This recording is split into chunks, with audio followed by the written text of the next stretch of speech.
Shukrning fazilatlaridan yana biri, inson shukr qilsa rizqi yana ziyoda bo'ladi. Bu haqida Hazrati Ali roziyallohu anhu shunday deganlar: ne'mat shukrga, shukr esa ziyodalikka bog'liqdir. Modomiki banda shukr qilishda davom etsa, Alloh taolo ham ziyoda qilishda davom etadi.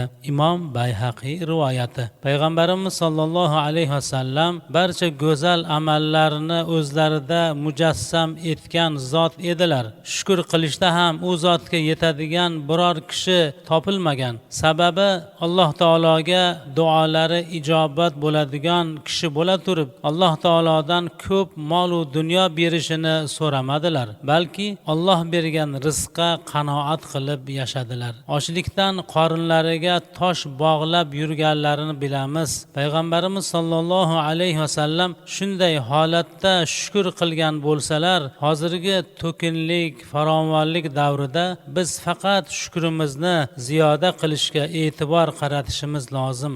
Shayx Zulfiqor Ahmad Naqshbandiy hafizahulloh shunday deganlar: har bir inson o'z holiga, hayotiga, qismatiga, taqdiriga rozi bo'lishni, shukr qilishni o'rganishi kerak. Chunki bu hayotni unga Alloh taolo ravo ko'rdi va shunday bo'lishini iroda qildi. Shuning o'zi katta marhamat, shuning o'zi katta bir ne'mat.